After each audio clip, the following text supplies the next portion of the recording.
The conference room fell dead silent when the CEO pointed at the janitor's daughter and said, "If you can fix this engine, I'll pay for your entire college education." They expected her to stammer, to laugh it off, maybe even run from the room. Instead, 16-year-old Zara Thompson rolled up her sleeves and stepped forward. What happened next didn't just shock everyone in that room. It exposed a conspiracy that had been buried for 15 years. Welcome to the Black Side Stories. Before we continue, tell me in the comments from which city in the world are you watching this video today. And if you believe stories like this deserve to be remembered, subscribe to our channel and help us share their stories. But here's the thing.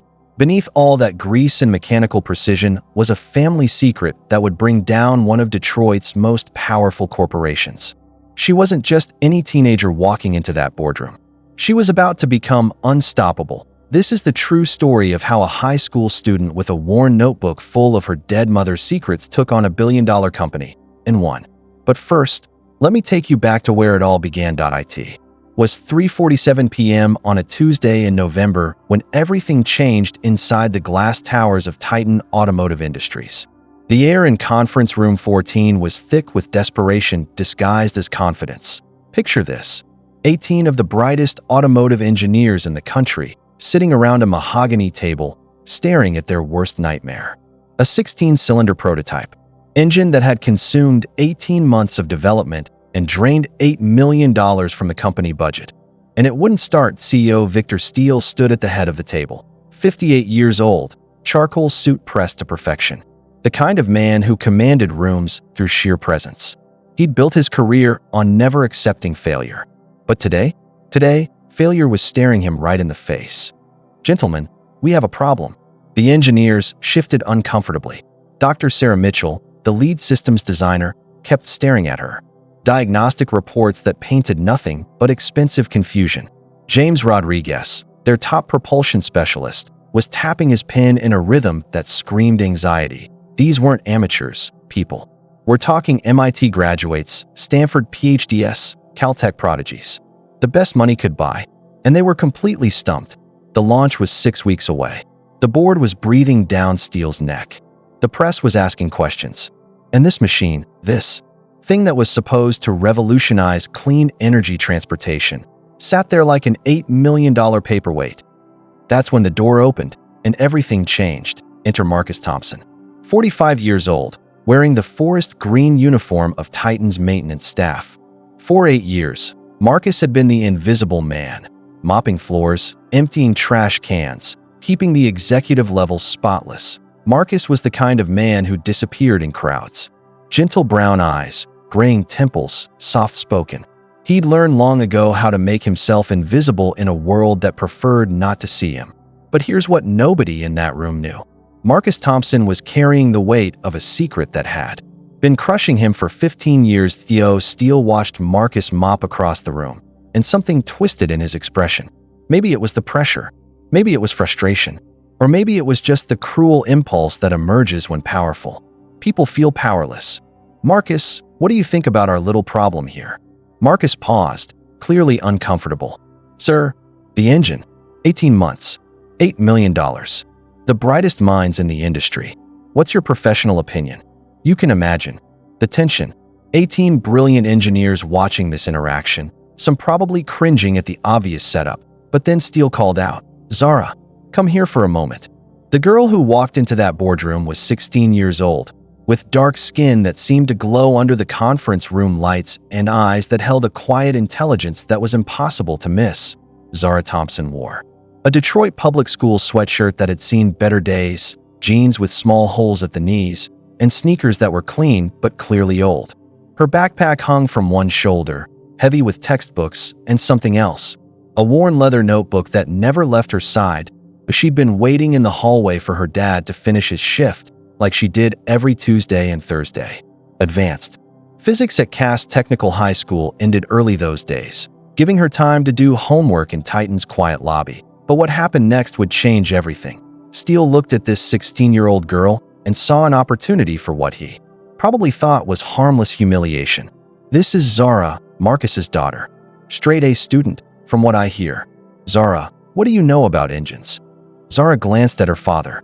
Marcus was shaking his head almost imperceptibly, a warning she'd seen before whenever she showed too much interest in his work, too much curiosity about the technical manuals he sometimes brought home. A little. Well, that puts you ahead of some people in this room. Then came the moment that would change everything. Tell you what, Zara, if you can get this engine to start, this multi-million-dollar piece of equipment that has stumped our entire engineering team, I'll personally pay for a full scholarship to any university you want. MIT, Stanford, wherever you dream of going. Someone muttered, "This is ridiculous." Another voice whispered, "Poor kid." But here's the thing, Zara didn't laugh. She didn't look embarrassed. She didn't run. Instead, she stepped into that room and let her backpack slide to the floor with a soft thud. And when her eyes moved from the CEO to that engine, something fundamental shifted in her expression. The quiet teenager disappeared.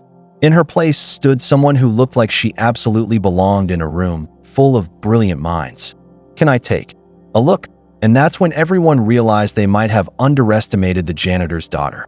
What happened next was like watching magic, but it was something far more powerful than magic. It was genius recognizing genius. Zara approached that engine with a focus that made the entire room fall silent. She didn't rush, didn't try to show off. She walked around the prototype slowly, her eyes tracking every curve of metal, every wire, every precision machine component. But then she did something that made Dr. Mitchell's jaw drop. Zara opened her backpack and pulled out her notebook. The leather cover was cracked and worn, held together with electrical tape. But when she opened it, pages and pages of technical drawings, engine schematics, electrical diagrams, fluid dynamics calculations, not the doodles of a bored student, professional grade engineering work. Dr. Mitchell leaned forward, her eyes widening. "Where did you get those designs?" Zara was comparing something in her notebook to the engine, her finger tracing paths through the mechanical maze. "I drew them." "You drew them?" Rodriguez shook his head. "Those are professional schematics. That level of detail takes years of training." Zara looked up with patience that seemed too old for her 16 years. "I've been drawing engines since I was 8. Then she pulled out something that made everyone lean forward, a small toolkit. Not the kind of thing a typical teenager carries, but precision instruments wrapped in cloth, each one worn smooth by years of use. "Zara," Marcus said softly, stepping forward with worry in his voice. "Maybe we should." "It's okay, Dad. I can see what's wrong."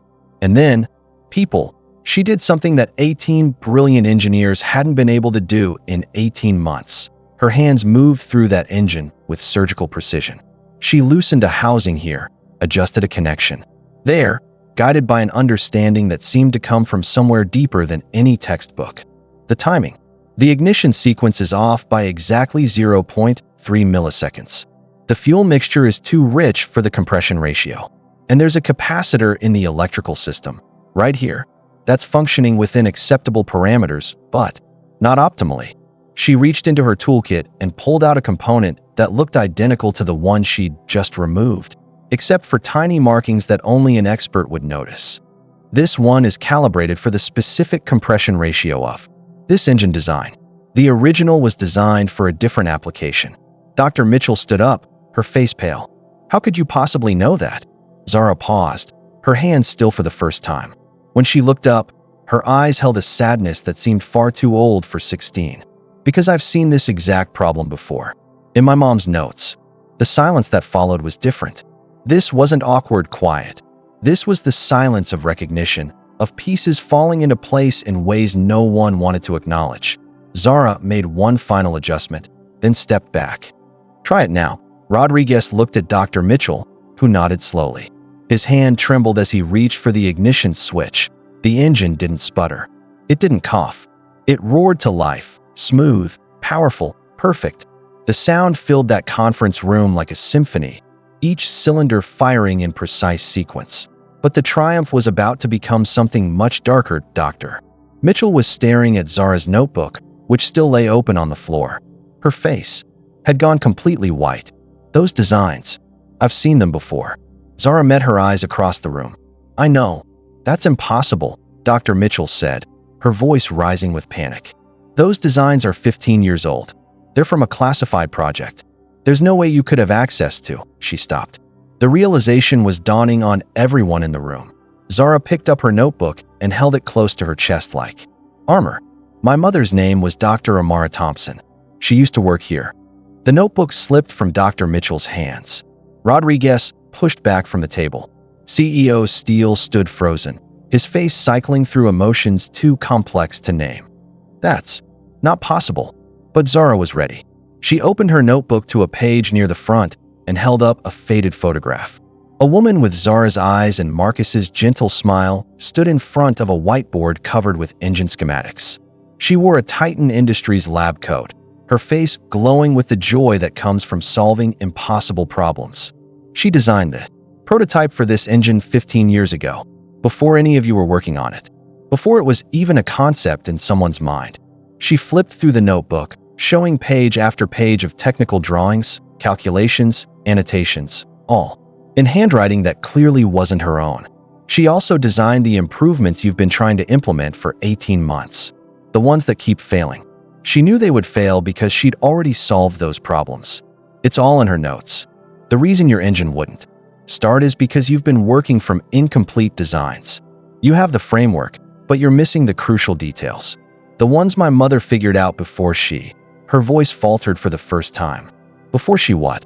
Zara looked at her father, whose face was a mask of pain and resignation, like he'd always known this day would come. Before she died in a laboratory accident, an accident that happened right after she tried to expose the theft of her work. The room felt like a tomb. The engine continued its perfect rhythm, but now the sound seemed ominous rather than triumphant. Dr. Mitchell was the first to speak. Amara Thompson. I remember her.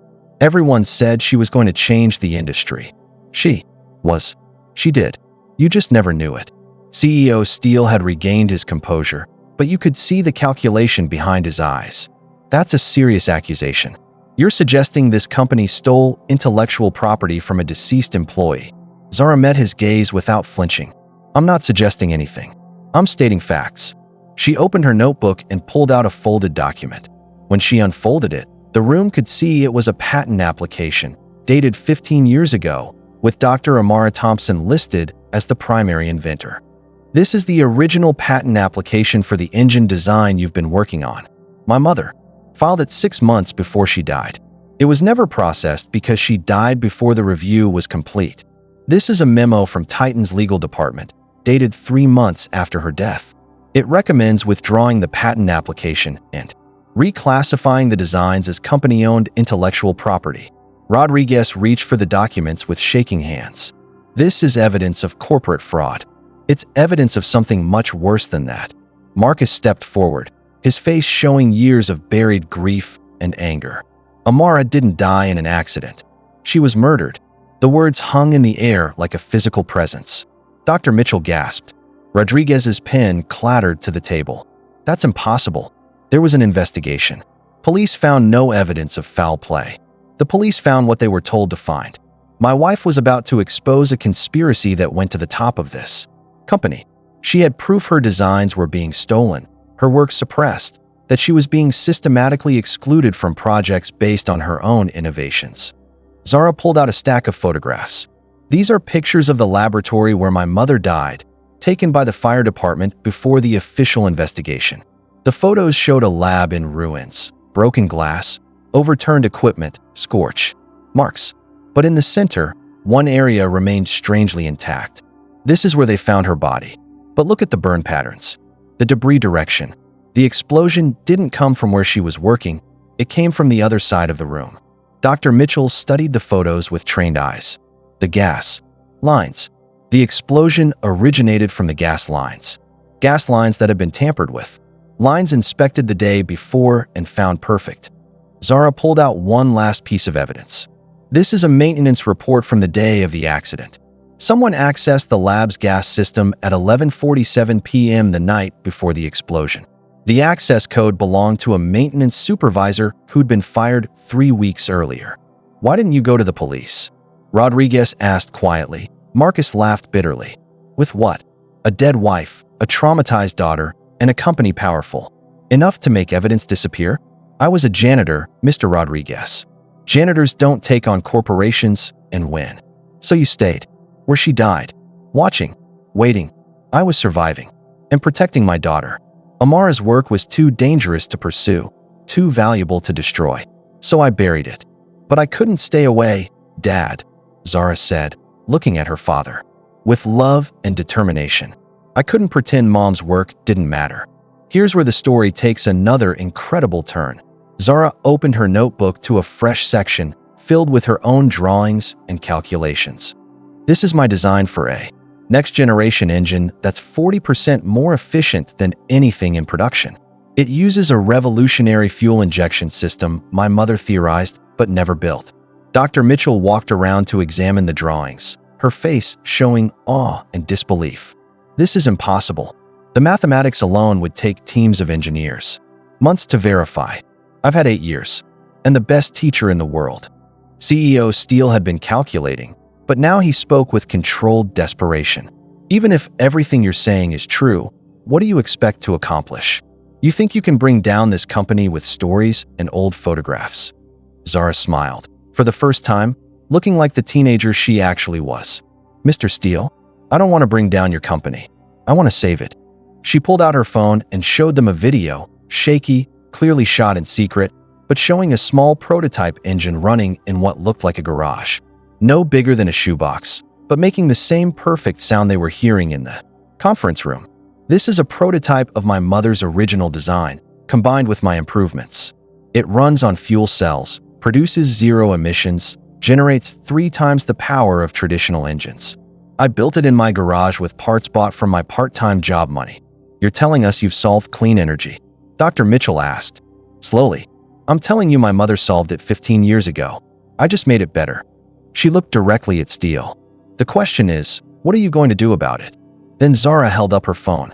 This entire conversation has been recorded. Every word, every admission. And it's been streaming to a secure server. The blood drained from Steele's face. You're bluffing. I'm not. I've already sent copies to the FBI, SEC, Department of Justice, and 3 investigative journalists. She put the phone away. The question isn't whether you'll be held accountable. The question is whether you'll try to make this right before the world finds out what kind of company you really run. What do you want? Dr. Mitchell asked quietly. Zara looked around the room at these brilliant engineers who dedicated their careers to innovation. I want my mother's work recognized. Her name on the patents. I want the world to know she died trying to change it for the better. And I want to finish what she started. What does that mean? It means I want Titan Technologies to fund development of my mother's technology. A research team to bring her vision to life. And I want to lead that team. You're 16 years old. You think you can run a multi-million-dollar operation. I think I just fixed an engine your entire team couldn't figure out. I think I've shown you technology that could revolutionize the industry. And I think I've given you a choice. Work with me to build something amazing or watch your company collapse under its own corruption. She picked up her notebook and backpack. The recording goes public in 72 hours. Unless we reach an agreement. At the door, she turned back. Oh, and Mr. Steele, that scholarship you offered? I'll take it. Not because I need your money, but because I want to study at MIT, learn from the best, then come back and show them what my mother could have accomplished if she'd lived. The room fell silent except for the engine's perfect rhythm, now sounding like a countdown to the end of one world and the beginning of another. The 72 hours that followed were unlike anything in corporate history. News vans filled the parking lot. Employees walked the halls with shell-shocked expressions.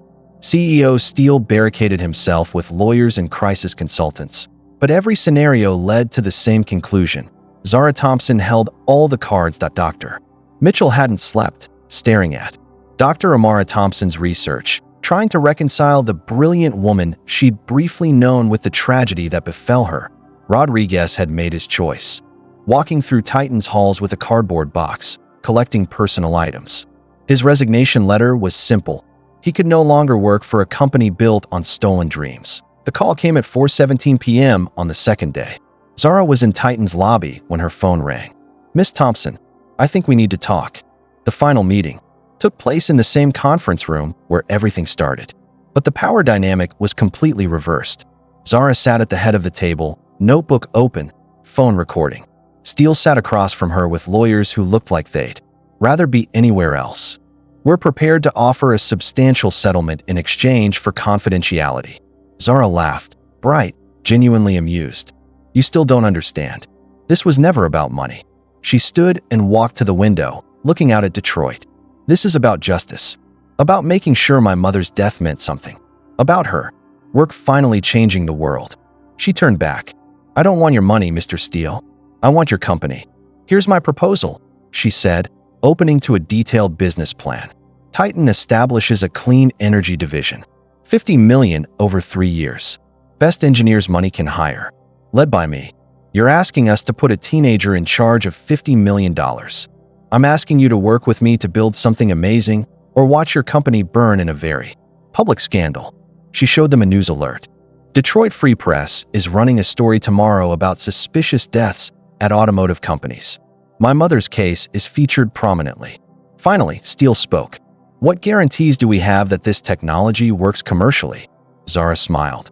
The smile of someone who'd been waiting her whole life for this question. "Dr. Mitchell, Mr. Rodriguez, would you come in?" They entered carrying a metal briefcase that hummed with energy. "They've spent 2 days reviewing my mother's complete research and my improvements," Zara announced. Mitchell set up a laptop, connecting to the projection system. The screen filled with revolutionary engine designs. "What you're seeing is the most revolutionary engine design ever created. But that's not the most impressive part." Rodriguez opened the briefcase, revealing a device no larger than a toaster, humming with power, LEDs showing active operation.